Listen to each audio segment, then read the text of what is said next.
Hey guys, welcome to another training session. Today I'm going to do some 80 kilo flat bench presses. Let's see how many reps and sets we get in. That's my first set with the 80 kg. So here we go.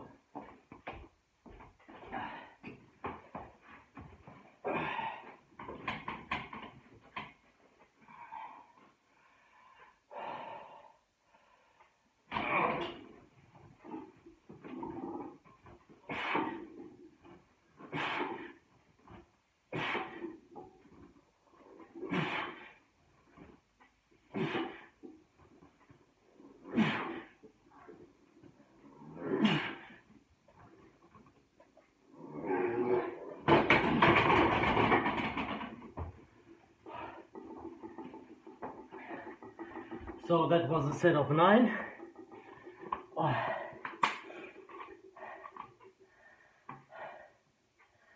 So let's see whether we make 5 in the next set and the set after. And then I'm going to slowly drop the weight.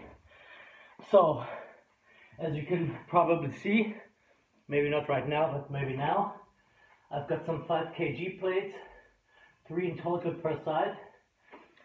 So we're gonna drop the set bit by the weight bit by bit. Once I say okay, I can only maybe do one more with 80 kg, and then we'll basically move down to 30 kg. So it will be quite a long video this time.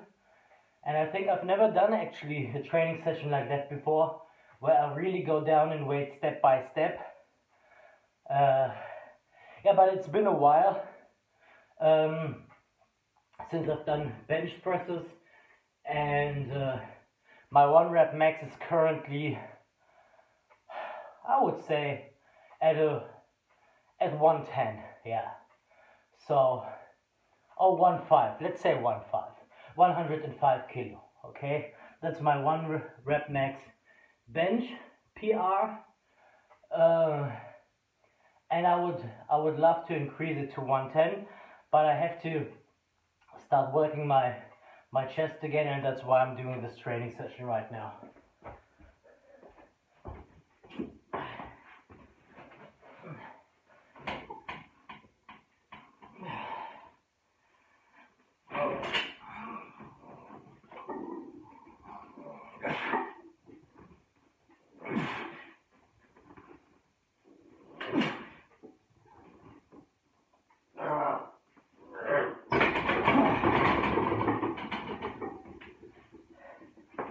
So it's getting heavier.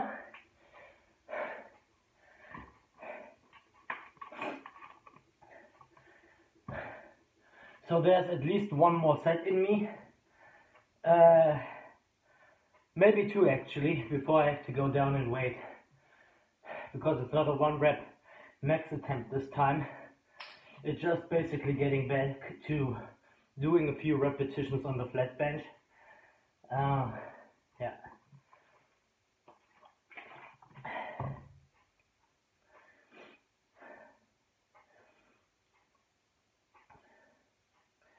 So of course power twisting helps you a lot when it comes to bench pressing, because you're actually working your chest. It's very hard on your chest, very hard on your shoulders and your arms, and it's also working your back. So power twisting and bench pressing really help each other, but of course you cannot do it on the same day, because the power twister training is very exhausting and you actually need strong wrists for bench pressing as well. So not only for the power twisting, because here you have to keep in mind that the weight literally only sits on your palms in that position. So if you don't have strong wrists, what will happen is, of course, it will either snap like that and you injure yourself, or you basically cannot hold it anymore and the bar comes crushing down on your chest, which can be lethal, of course. So always pay attention. And if you want to do 1 rep max attempts, you of course need to be fully rested, especially here on this one, because it's not like deadlifting where you can basically let go if you cannot hold it anymore. Here you have to hold it for the whole range of motion, because otherwise it comes down on your throat or on your chest, as I said. But if you want to train by yourself and do a 1 rep max attempt, always train without the collars. You might break the floor with the weights coming off of the bar, but that's 1,000 times better than everything crushing down on your chest, for example, and you need to go to hospital, for example, or you potentially die under it because you cannot breathe anymore. So yeah, here we go.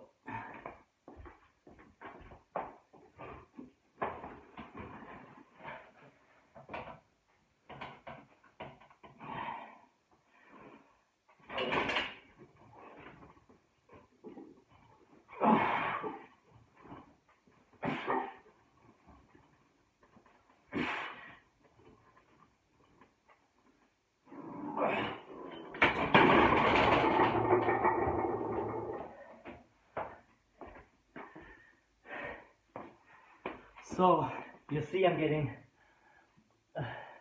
tired already, which is no surprise because you're doing quite a lot of reps in your, well, 1 rep max range, so to speak. And if you're doing, like me for example here, already 3 sets with 80 kg, which is sort of in the 20% 1 rep max range, that's quite tiring. Yeah, so doing the training regime with the power twister and bench pressing both help each other. So there's a direct carryover, I would say, but you can never do it on the same day. That's impossible. And one question some people have is how much does bench pressing help with your grip strength? And with every compound movement, you can basically say you always need a strong grip. Now, of course, for the deadlift, the most. For the deadlift, the rack pulls, the block pulls, of course, the most, especially if you do a double overhand. But also for the shoulder press or the bench press, so some pushing movements, where you would normally say, no, that's a pushing movement, the weight is already set and I just have to push it away from my body. No, you also need some grip strength here, because you need to stabilize the bar in your hands. And that's especially true with the pushing movements, since, as I said, the weight is already set and you simply have to do the range of motion without thinking about lifting it actually off of the floor. So it's not something where you say, okay, you have to pull it from a dead stop or something. No, that's not the case. But since it's already set, you need to stabilize it, and you definitely need some grip strength as well for the bench press, because believe it or not, even with the bench press, the bar rotates in your hands. And the same goes for the shoulder press, so your overhead press. And I mean, for pulling movements, that's a no-brainer. Yeah, so always keep that in mind.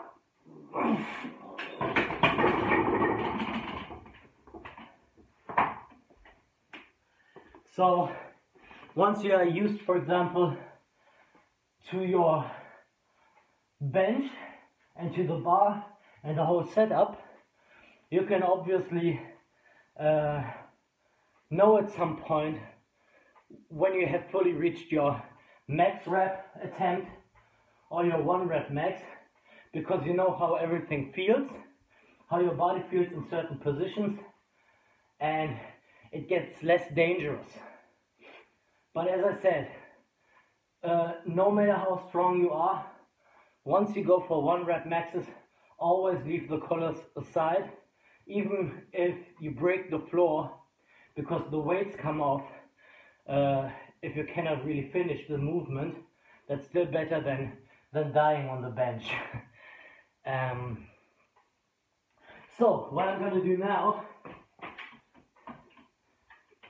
I'm going to drop the weight.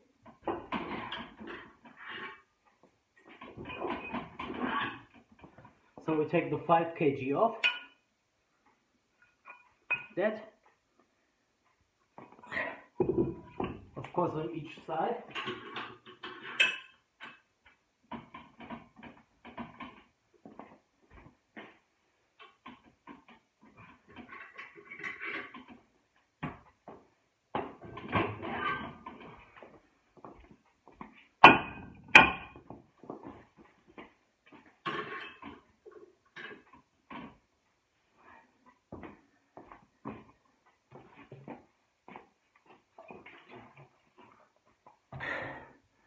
So here we go.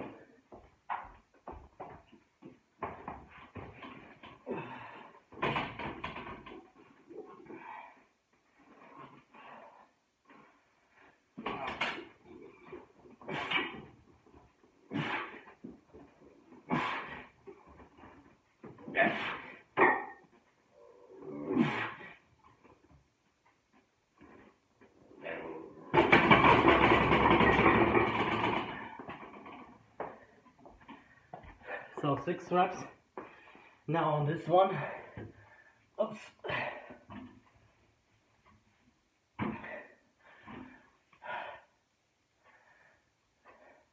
But I can tell you something, I don't feel as tired now doing bench presses as I was when I started training this movement. So even after having a break from the movement for about, I would say 1.5 to 2 months, once you reach a certain level, I would say it's not as tiring as it once was, because of course if you're using heavy weight and less repetitions in general, it's more taxing on your central nervous system, and all the tissues basically need a lot of time to recover. So powerlifting is of course very taxing on your central nervous system, but you get used to it. So once you got your fast twitch fibers in your muscles used to those explosive movements, and you keep training, you keep doing something else which is sort of related to the movement, even having a break from it doesn't mean that you lose basically everything you've gained so far. And otherwise there would be no reason to exercise at all. I mean, if you cannot really take a break from a certain movement or a certain type of training for a month and a half, or even 2 months, and you basically lose everything you've gained throughout the time you've been training this movement, then there would be no reason to train at all, to do sports at all. Because for me personally, what I maybe like the most about sports is that once you've trained and you've reached a certain level, albeit maybe just the beginner's level or sort of advanced level, this helps you a lot in other things in life, because you have the physical strength now that some people or even most people do not have if they do not exercise with a lot of dedication. So imagine, for example, you are a construction worker where you of course need some physical strength, and you've been powerlifting before, and once you leave the movement aside because you're working all day basically, and you one day go back to powerlifting or whatsoever, you cannot nearly, for example, lift 10% of your 1 rep max. So what would be then the reason to train at all? So of course you will always retain some of your strength in certain movements. So there is definitely a benefit for your overall life if you train, and that's something I just wanted to tell you.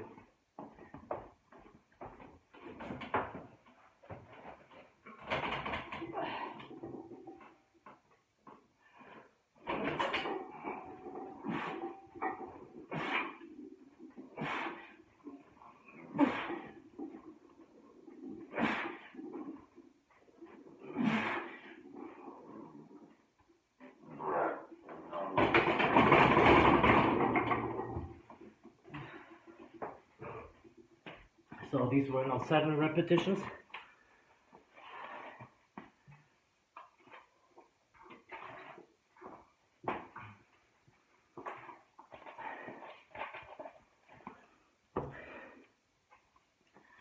Oh.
Whew. So now 60 kg.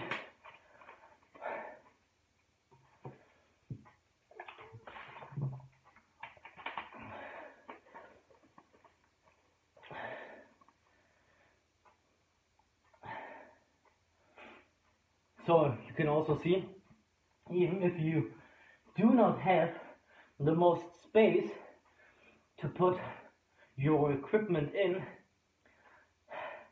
you can still sort of manage to set up your bench, even your squat, and of course your deadlift. Now for the squat, training it at home is quite uncomfortable, because if you really want to push for an M-rep set, or let alone for a 1 rep max, it's quite probable that you probably will drop the weight if you cannot manage to do your 1 rep max or your M-rep set. So especially for the 1 rep max, I would say it's quite probable that you will drop the weight if you're really pushing for your 1 rep max. And how often do you want to drop your weight or drop the weight at home when there's nobody who would repair your floor basically for free. So the squat is maybe the one lift out of all the compound lifts that is the less easy to train at home. The least easy to train at home, yes. Simply because you do not want to drop the weight all the time.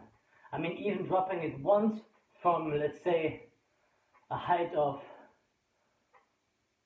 4 foot or something like that is not very good for your floor. So I certainly have problems training the squat at home, especially the normal back squat.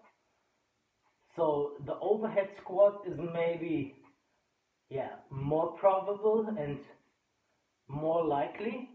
But then again, if you're doing the overhead squat, you first have to snatch the weight over your head. So you also need to be good in snatching, which sort of limits the amount of weight you can basically lift when you're doing the overhead squat.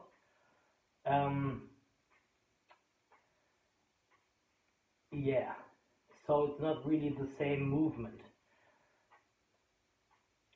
But then again, if you have rubber floor or you have the amount of money to pay for it, why not train the squat at home? So if you can really drop the weight or throw it off your back, if you cannot complete the movement, then there's no problem training it at all at home. But if you don't have the rubber floor that you have in the gym, I wouldn't recommend it.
Do you like training soda in your workout sessions? I like to drink it. Simply because it gives me a refreshing taste, and there's also some sugar in it, so some carbs, or a lot of carbs actually. So it definitely helps me focus a bit more and having the energy to complete my workout. So this time is a bit of a longer session. If it's a very short session, I do not need it at all, but if it's a longer one and it starts to get a bit boring and I want to end the workout simply because I want to do something else, this gives me sort of a bit more joy. Keep going on. Joy and keep going on with my workout.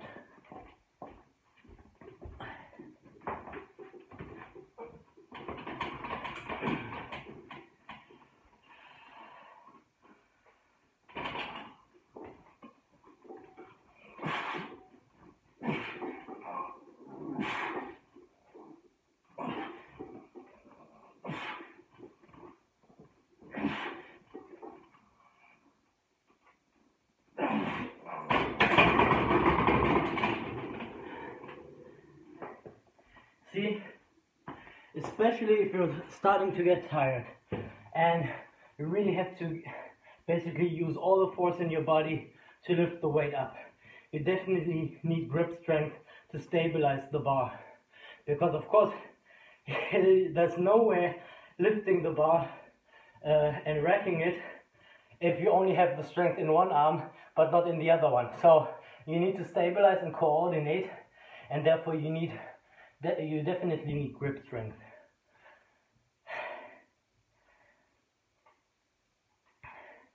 And some people say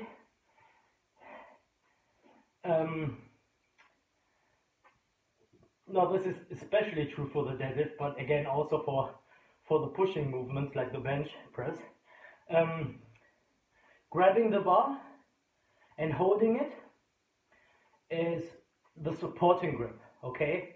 Because it's not like you're pulling something really, but you're rather holding it because you're doing the pull movement with your back and with your legs.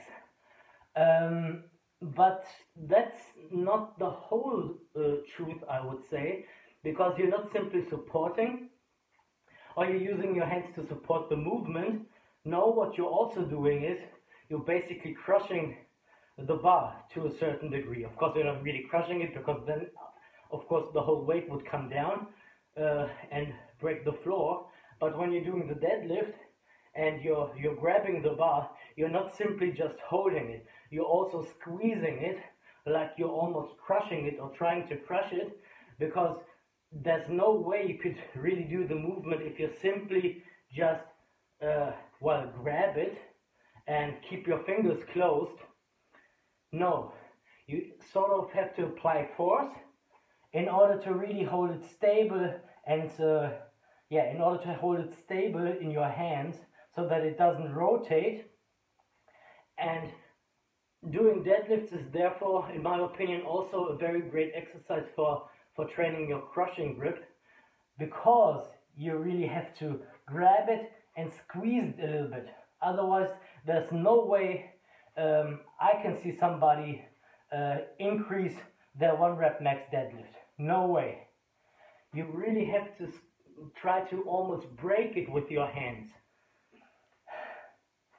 Otherwise,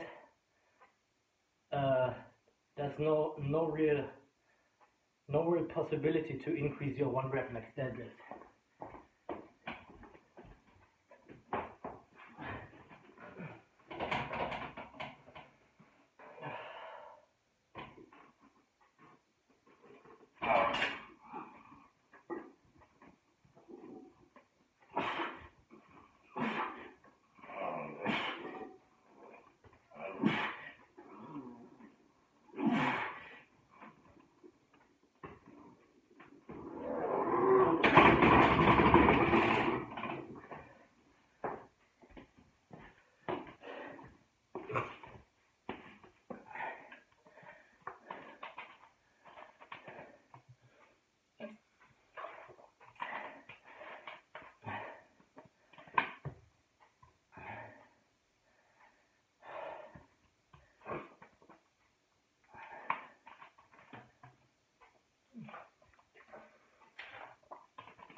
So one more set with the 60 kg.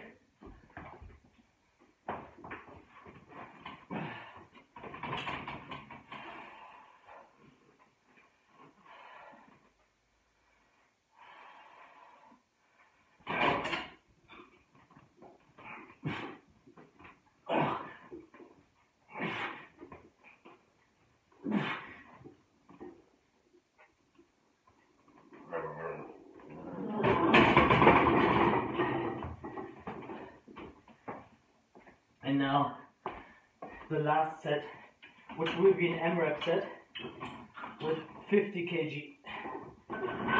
So taking the last 5 kg plate off.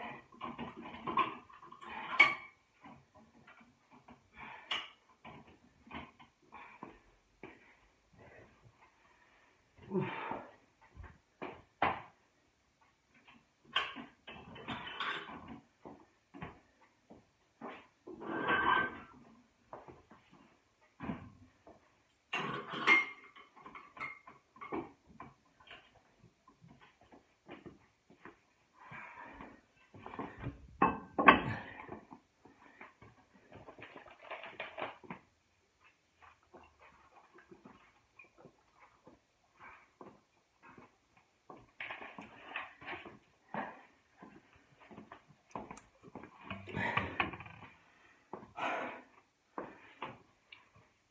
So, the last set.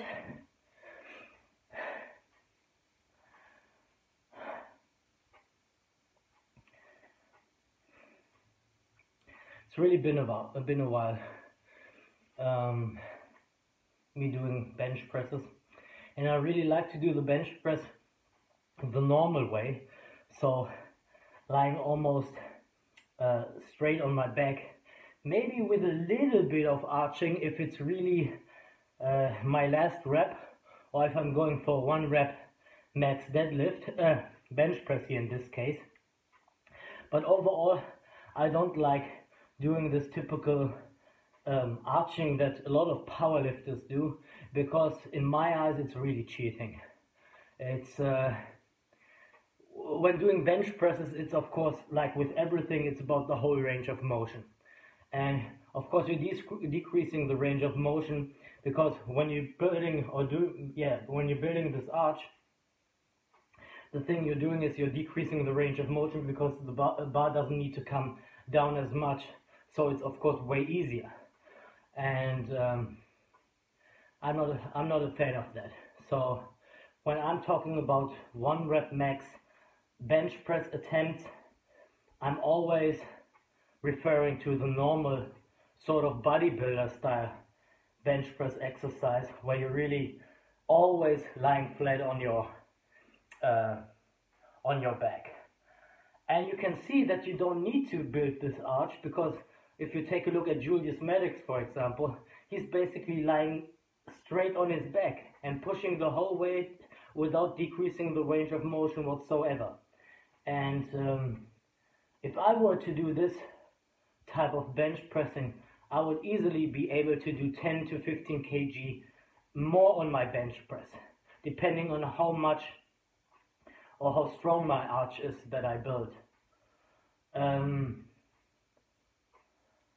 So, and on the other hand, it really doesn't help you progress in the long run, because in this case you're not really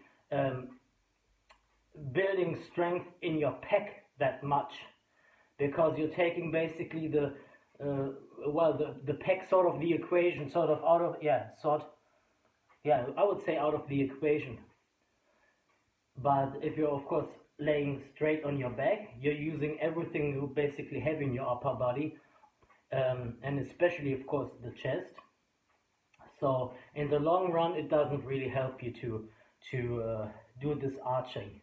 Maybe for competitions that is great. So if you're trying to do a powerlifting competition and you've been training the whole time regularly, and then you want to switch to doing this arching because it helps you to bench, as I said, 10 to 15 kg more, well, that's sort of a different story, because you're only doing it in competition. But if you're doing it regularly, I would say that's a very bad idea. So here we go, the last one, an M-rep set with now 50 kg. Let's see how much there's left in the tank.